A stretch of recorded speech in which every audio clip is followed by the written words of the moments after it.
নমস্কার বন্ধুরা, পুরুলিয়া ভিলেজ ফুডে আপনাদেরকে স্বাগত জানাই।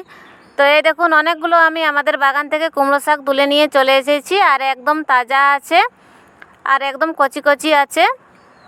আজকে আমি এই কুমড়ো শাক দিয়ে দুটো রেসিপি বানাবো। কুমড়ো শাক ভাজা হবে আর ডাঁটা রান্না করব আলু আর বেসনের বড়া দিয়ে। তো আমি ডাঁটাটা প্রথমে কেটে নেব, আর আমি তোলার পরে ভালো করে একবার ধুয়ে নিয়েছি। কাটার পরে আবার আমি ভালো করে ধুয়ে নেব। এই দেখুন, এইভাবে আমি লম্বা লম্বা করে ডাঁটাটা কেটে নেব। ডাঁটাটা আমি আলাদা করে কাটবো আর শাকটা আলাদা করে কাটবো।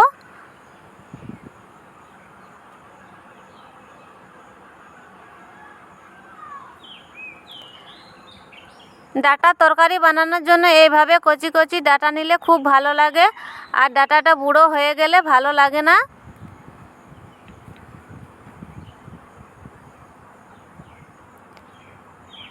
এইভাবে আমি লম্বা লম্বা করে সব ডাঁটাগুলো কেটে নেব।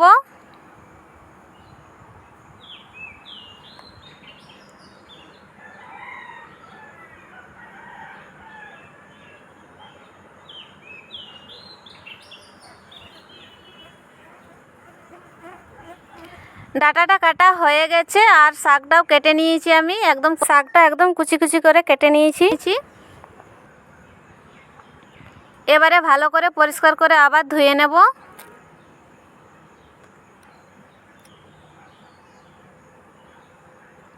অনেকগুলো ডাঁটা হয়ে গেছে, রান্না করার পর অল্পটুকু হয়ে যাবে।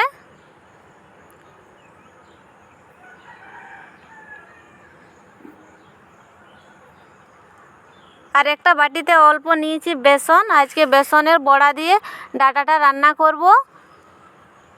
এর সঙ্গে দিয়ে দেবো অল্প একটু লবণ, দিয়ে দেবো কালো জিরে, আর অল্প একটু হলুদ গুঁড়ো দিয়ে দেবো, আর একটা ব্যাটার বানিয়ে নেব। আর দিয়ে দিলাম অল্প একটু লাল লঙ্কার গুঁড়ো। এবারে জল দিয়ে আমি ব্যাটারটা বানিয়ে নেব।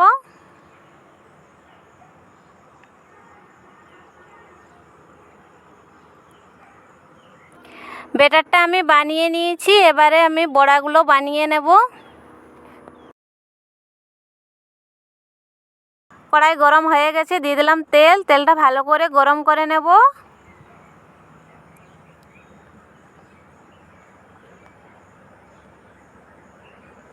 তেল গরম হয়ে গেছে, এবারে বেসনের বড়াগুলো বানিয়ে নেব।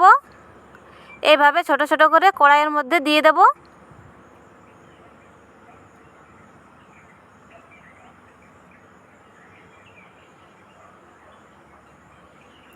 সবগুলো বড়া দেওয়া হয়ে গেছে, এক পাশটা ভেজে নেব, তারপরে উল্টে নেব। এক পাশে হয়ে গেছে, উল্টে নেব।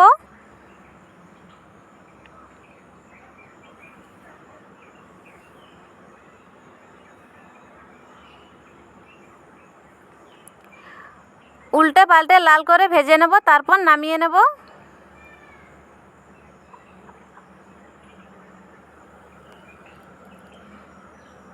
হয়ে গেছে, এবারে নামিয়ে নেব বড়াগুলো।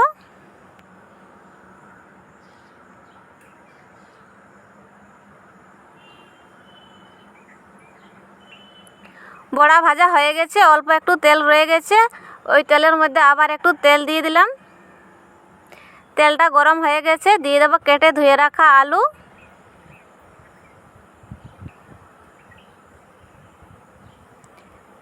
আলুগুলো দিয়ে দিয়েছি, এবার নাড়াচাড়া করে নেব।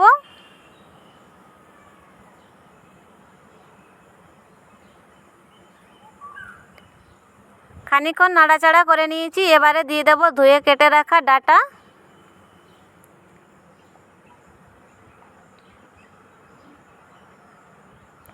দিয়ে দিলাম কুমড়ো ডাঁটাগুলো।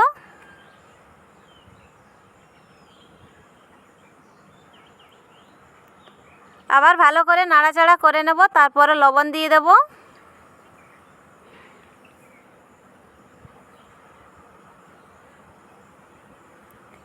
নাড়াচাড়া করে নিয়েছি, দিয়ে দিলাম স্বাদ মতো লবণ। আবার নাড়াচাড়া করে ভেজে নেব।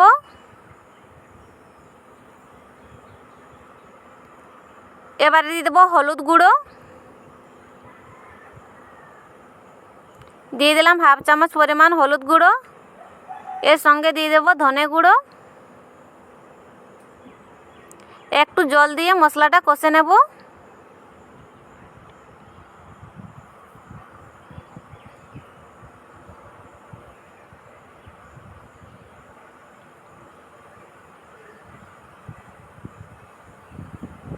জল দিয়ে কষে নিয়েছি, দিয়ে দেব লাল লঙ্কার গুঁড়ো।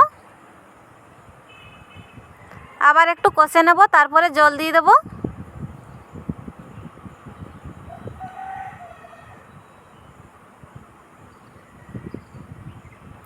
মশলা দিয়ে ভালো করে খানিকক্ষণ ধরে কষে নিয়েছি, এবারে জল দিয়ে দেব।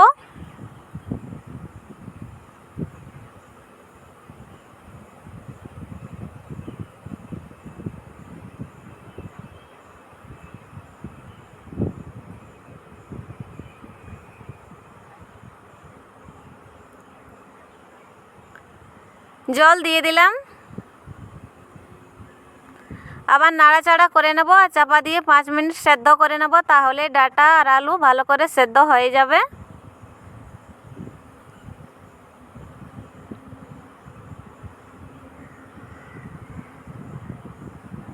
চাপা দিয়ে দিলাম। এবারে চাপাটা খুলে দেখে নেব সেদ্ধ হয়েছে কিনা। এই দেখুন ডাঁটা আর আলু ভালো করে সব কিছু সেদ্ধ হয়ে গেছে। বেসনের বড়াগুলো দিয়ে দিলাম, আবার নাড়াচাড়া করে সব কিছু একসাথে মিশিয়ে নেব।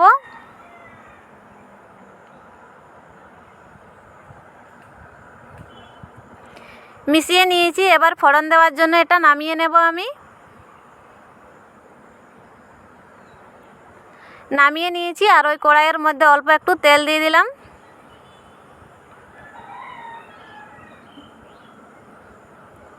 তেলটা গরম হয়ে গেছে, দিয়ে দিলাম 5 ফোড়ন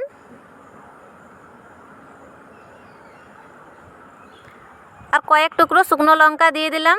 ফোড়নটা ভালো করে ভেজে নেব। ফোড়নটা ভাজা হয়ে গেছে, দিয়ে দিলাম কাঁচা লঙ্কা বাটা। এবারে দিলাম সর্ষে বাটা, অল্প একটু সর্ষে বেটে রেখেছিলাম সেটা দিয়ে দিলাম। খানিকক্ষণ ধরে সর্ষেটাকে আমি দিয়ে একটু কষে নেব। কষে নিয়েছি, এবারে তরকারিটা তার মধ্যে ঢেলে দিলাম। আবার ভালো করে মিশিয়ে নেব আর একটু ফুটতে দেব, তারপর নামিয়ে নেব।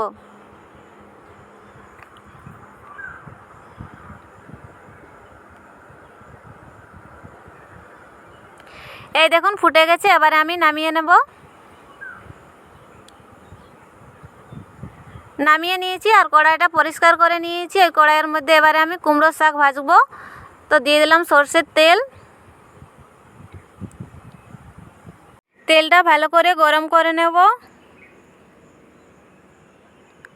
তেল গরম হয়ে গেছে, এর মধ্যে দিয়ে দেব ফোড়নের জন্য অল্প একটু কালো জিরে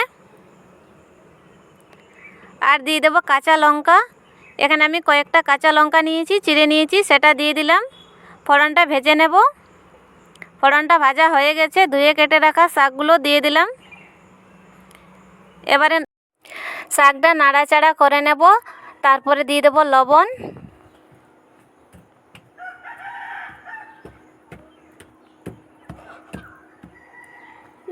খানিকক্ষণ ধরে নাড়াচাড়া করে নিয়েছি, দিয়ে দিলাম স্বাদ মতো লবণ। আবার নাড়াচাড়া করে নেব আর 2-1 মিনিটের মতো চাপা দিয়ে সেদ্ধ করে নেব, তাহলে শাকগুলো নরম হয়ে যাবে। এবারে চাপাটা খুলে দেখে নেব। এই দেখুন শাকগুলো একদম নরম হয়ে গেছে, আর একটু নেড়েচেড়ে ভেজে নেব।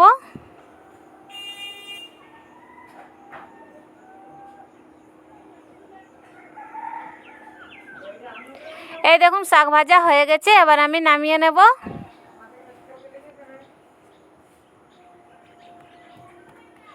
এই দেখুন নামিয়ে নিয়েছি আর দুটো রেসিপি হয়ে গেছে। একটা কুমড়োর ডাঁটা দিয়ে আলু আর বেসনের বড়া দিয়ে তরকারি, আর কুমড়ো শাক ভাজা।